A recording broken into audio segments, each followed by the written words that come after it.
추수 감사 주일 예배로 드리면서 우리 다모임이라는 이름으로 주일학교 부스가 따로 예배를 드리지 않고 함께 예배를 드리고 또 이어지는 프로그램까지 연속되도록 그렇게 하루를 기획하고 또 기쁨으로 이 하루를 지나기를 원합니다. 감사절은 교회에서 늘 하는 것이니까 뭐 그런가 보다 라고 지나가는 분들이 많이 있을 수 있는데요. 오늘 우리가 지나는 이 추수감사절 그저 습관적인 예배가 되지 않기를 원합니다. 온 마음을 다하여서 신령과 진리로 감사의 마음을 드리는 예배가 되기를 원합니다. 추수감사주일 예배가 어떻게 해서 이루어졌는가 유래를 보면 크게 두 가지를 얘기할 수 있습니다. 성경적인 유래가 있고 또 우리 역사적인 유래가 있습니다.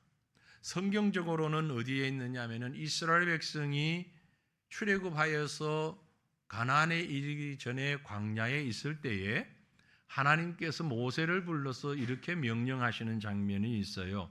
출애굽기 23장 16절입니다. 맥추절을 지키라. 이는 내가 수고하여 밭에 뿌린 것의 첫 열매를 거둠이니라. 수장절을 지키라. 이는 내가 수고하여 이룬 것을 연말에 밭에서부터 거두어 저장함이니라. 여기 맥추절, 우리가 7월 첫 번째 주일을 맥추감사주일로 지나죠. 여기서부터 유래가 됐습니다. 그리고 수장절, 이것이 오늘날 추수감사절기입니다. 맥추절은 한 해 농사를 지어서 가장 먼저 결실을 거둔 것을 감사하는 예배였고, 추수감사절, 수장절은 모든 곡식을 다 거둔 다음에 마지막으로 주님 앞에 드리는 감사의 예배였던 것이지요. 이게 이제 시간적으로는 요즘 이 농사 이력하고는 조금 맞지 않을 수 있습니다만은 중요한 것은 처음과 끝을 하나님 앞에 감사하는 절기로 명령하고 있다라는 겁니다. 이스라엘 백성들에게 3대 절기가 아주 중요한데 그 3대 절기가 바로 유월절, 맥추절, 수장절, 유월절과 감사의 절기인 겁니다. 우리 인간 역사적으로 보면 오늘날 우리가 지키고 있는 이 추수감사절은 또 다른 역사적 유래가 있죠. 영국에서 미국으로 건너간 신앙의 자유를 찾아 건너간 청교도들, 그들이 수많은 역경과 고생 끝에 농사를 짓고 수확을 얻어서 1623년에 처음으로 수확 거둔 것을 가지고 하나님 앞에 예배를 드리게 된 것, 감사를 드리게 된 것, 이걸 기점으로 해서 미국의 여러 정권이 바뀔 때마다 국가적으로 감사절을 지적하게 되었습니다. 그래서 오늘날 미국뿐만이 아니라 전 세계의 모든 대부분의 교회들이 11월 세 번째 주일을 추수감사주일로 지나고 있는 겁니다. 근데 이런 절기만이 문제가 아닙니다. 사실 감사는 우리 성도의 일상이 되어야 하는 거죠.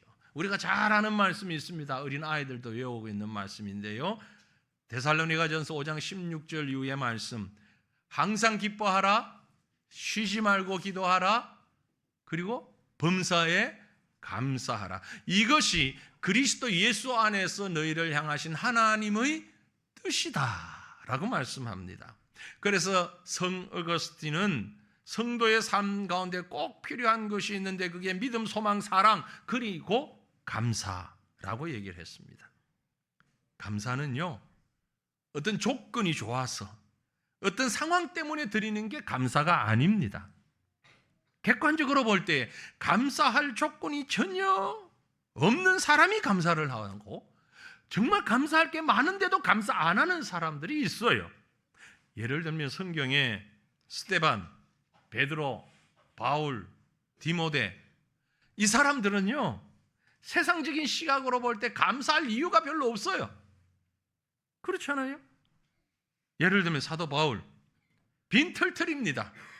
율법 교사도 포기했고 결혼도 포기했고 성공도 포기했고 건강도 포기했고 생활도 가난하기 그지없어요. 그런데 입을 열 때마다 감사합니다. 오늘 데살로니가 후서도 전서도 사도 바울이 적은 것 아닙니까? 그래서 감사는 찾으면 얼마든지 있다. 반대로 원망이나 불평도 찾으면 얼마든지 있다. 여러분 뭘 찾으시겠습니까? 이 얘기를 하다 보면, 생활을 하다 보면 입만 열면 불평하는 사람이 있어요. 이걸 이렇게 한좋고 그 사람은 그것만 보이는 사람이에요. 불평거리만 보이니까 불평하는 거예요. 입만 열면 감사하는 사람이 있어요. 왜 그럴까요? 그 사람 눈에는 감사가 보이기 때문에 그런 거예요. 그러니까 여러분이 말을 할 때, 행동을 할 때, 나는 이런 걸 주로 보고 있구나, 그렇게 하시면 되는 거예요. 감사가 입에서 넘쳐나기를 원합니다. 광야의 이스라엘 민족은 하나님의 사랑과 은혜를 엄청나게 받았습니다. 그런데 감사도 할 줄 모르고 찬양도 할 줄 모르고 원망과 불평만 하다가 광야에서 다 죽어버렸습니다. 거기서 태어난 사람만 가나안에 들어갔지요. 여러분, 감사가 습관이 되는 사람이 진정한 하나님의 사람인 줄 믿습니다. 그래서 가장 중요한 이 사실을 기억하십시오. 뭘? 감사는 의무다. 감사가 뭐라고요? 의무예요. 마땅히 해야 되는 거예요. 우리가 읽은 오늘 본문 말씀 가운데 13절 말씀 보니까 주께서 사랑하시는 형제들아, 우리가 항상 너희에 관하여 마땅히 하나님께 감사할 것은 마땅히 감사한다 그랬어요. 감사가 뭐 이것저것 계산해보고 따져보고 상황 보고 감사할 수 있을까 없을까 아니고 마땅히 무조건 그런 말이에요. 세상에는요, 하고 싶어서 하는 일도 있지만 하고 싶지 않은데 하는 일도 많아요. 여기 우리 학생들 많은데 공부하고 싶어서 공부하는 학생들 몇 명 돼요? 손 들어봐. 있네. 오유, 크게 될 인물이에요. 크게 될 인물이에요. 찬양도 잘하고. 공부하고 싶어서 공부하는 애들보다 하기 싫어도 하는 애들이 훨씬 많아. 여기 어른들 거의 다 그랬어. 네? 하기 싫은데 억지로 했어. 왜? 안 하면 안 되니까. 해야만 되니까. 그런 걸 의무라고 하는 거예요. 사명이라고 하는 거예요. 그런데 하고 싶은 것만 하면 안 되는 거예요. 하기 싫어도 해야 되고 하고 싶어도 안 해야 되고. 왜? 그게 우리가 살아가는 기준이기 때문에. 감사가 그런 거예요. 감사는 무조건 해야 되는 거예요. 안 하면 안 되는 거예요. 학교에 가야 되는 것처럼, 공부를 해야 되는 것처럼, 밥을 먹어야 되는 것처럼, 잠을 자야 되는 것처럼 감사도 해야 되는 거예요. 이런 걸 의무라고 합니다. 국민의 의무, 신자의 의무, 남편의 의무, 가족의 의무. 그 의무를 잘 하는 사람을 아름다운 인생을 사는 사람이라고 말합니다. 뭐 화려하게 꾸미고 사치하고 이게 아름다운 인생이 아니에요. 자신에게 주어진 반드시 해야 하는 일을 성실하게 잘 감당하는 사람이 아름다운 인생을 사는 것입니다. 그러므로 여러분, 최선을 다하여서 오늘 내게 주어진 일을 행하며 사시기를 바랍니다. 그리고 감사하며 사시기를 바랍니다. 감사는요, 본분입니다. 그렇기 때문에 아무리 감사해도 그것 가지고 자랑할 것도 없어요. 아무리 감사해도 지나치지가 않습니다. 자녀가 태어나면 부모는 자녀를 위해서 최선을 다하잖아요. 최선을 다해놓고 야, 내가 너를 먹여 살렸으니까 어쩌고 저쩌고 안 하잖아요. 그렇죠? 본분이기 때문에. 자녀는 부모에게 엄마 아빠가 나한테 이렇게 해줬기 때문에 내가 해주고 안 해줬기 때문에 안 해주고 아니잖아요. 부모이기 때문에 하는 거잖아요. 그게 본분이며 의무인 것입니다. 마찬가지로 예수를 믿기 때문에 당연히 감사할 수 있는 것입니다. 자, 그렇다면 우리가 여기서 의문이 생깁니다. 왜? 무엇을 감사해야 하는가? 감사의 내용이지요. 뭘 감사해야 할까요?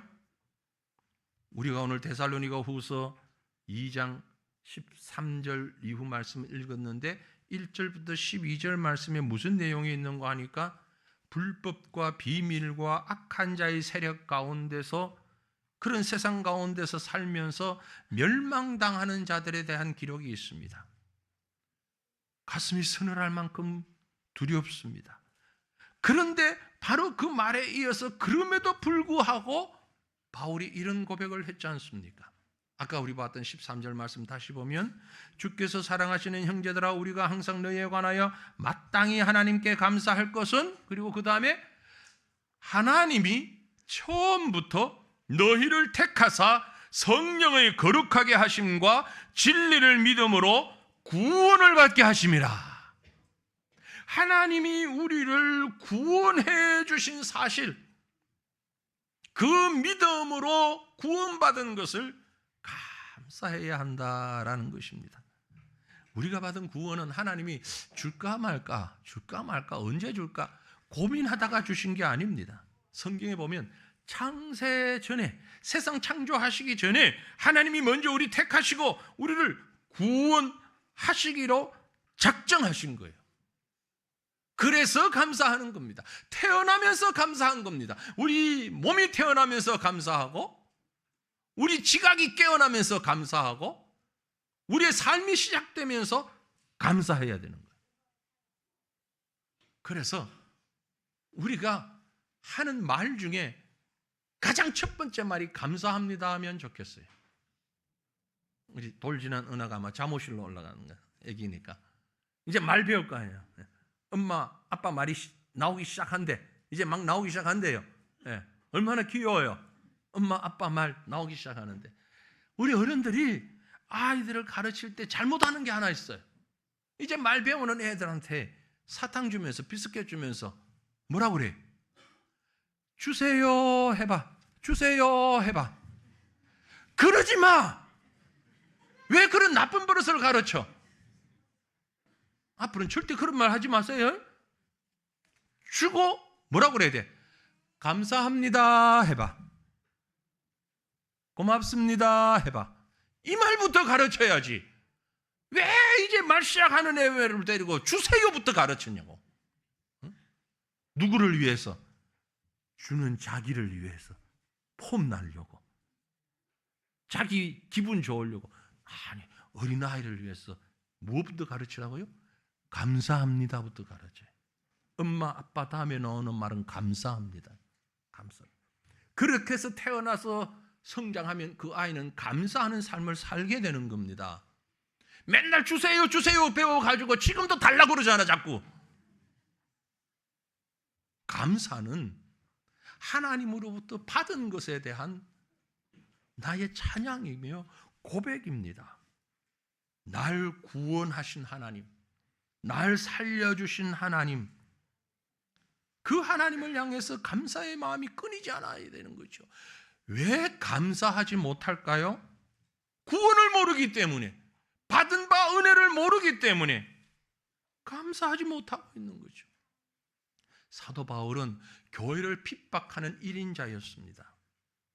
그런 그를 하나님께서 선택하시고 부르시고 온 세상에 복음 증거하는 최초의 선교사로 인정해 주셨어요. 그래서 감사한 거예요. 그 바울이 고백하기를 디모데전서 1장 12절에 나를 능하게 하신 그리스도 예수 우리 주께 내가 감사한다.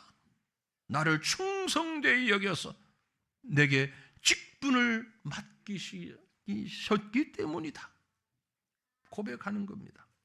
나에게 직분을 주어 주를 위해 쓰임받게 하시는 은혜를 감사하시길 바랍니다. 여러분 각자에게 부모의 직분, 자녀의 직분, 교회에서 교사의 직분, 여러 중직자의 직분, 그 직분을 주신 것 감사하시길 바랍니다. 우리에게 그만한 자격 없습니다. 자격 없어요.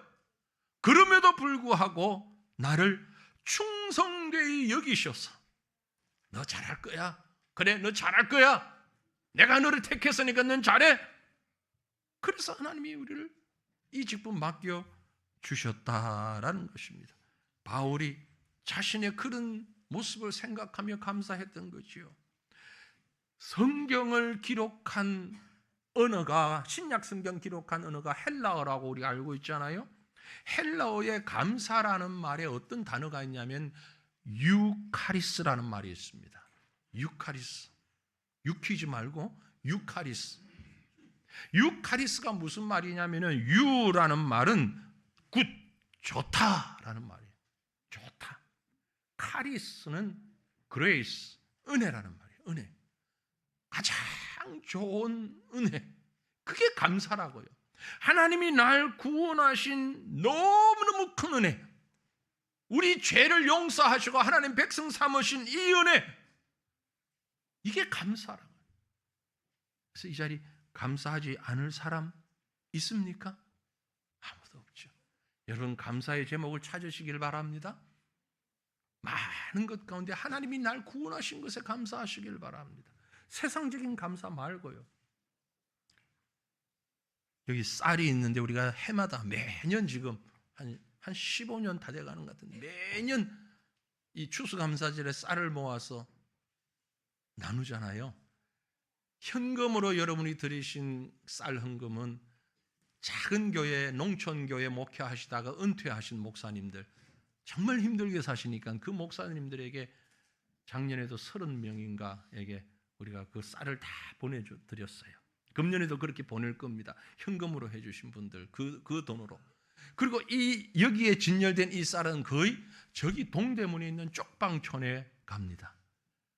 동대문 그 화려한 바로 뒤 안에 쪽방촌, 아마 여름에 해마다 우리 팀들이 가는데요, 가보신 분 알 거예요. 이런 곳에서도 사람이 살아요. 너무너무 연약한 그런 환경에서 살고 있습니다. 그분들에게 밥을 해서 대접하고 쌀을 갖다 드리고 하면서 복음 증거하는데, 그 교회가 있어요. 등대교회라고 우리가 늘 협력하는 이 교회 다 가져가서 이제 그 쪽방촌에서 나누는데, 그곳에서 예수를 믿고 복음을 들은 사람들이 그 열악한 환경 가운데서 감사를 해요. 감사 헌금이 있고 감사의 제목들이 있고. 지난번에 한번 목사님, 우리 교회에서 선교도 하려고 하는데 어떻게 하면 좋겠습니까? 그런 질문을 했어요. 그 노숙자들이에요. 그렇게 살던 분들이 우리가 이름도 모르고 복음도 잘 모르는 자들에게 이 쌀을 매년 나누고 사랑을 나눌 때, 우리만 하는 건 아니고 그 교회들이 그렇게 협력할 때에 감사를 알더라. 감사를. 우리의 사랑을 통해서 감사를 알게 되니 이 얼마나 귀한 일입니까? 환경 때문에 감사하지 않습니다. 하나님이 베풀어 주신 유카리스, 좋은 은혜, 그 은혜를 기억하며 감사하는 우리 모두가 되기를 간절히 바랍니다. 자, 그렇다면 마지막으로 그렇게 감사하는 자의 삶은 어떤 모습으로 살아야 하느냐? 오늘 본문 우리가 읽은 말씀 15절을 보면 이렇게 말씀합니다. 그러므로 형제들아, 굳건하게 서서 말로나 우리의 편지로 가르침을 받은 전통을 지키라. 굳건하게 서서 말로나 우리의 편지로 가르침을 받은 전통을 지키라. 하나님의 말씀 위에 굳게 선다는 것입니다. 그리고 그 말씀을 지킨다는 것입니다.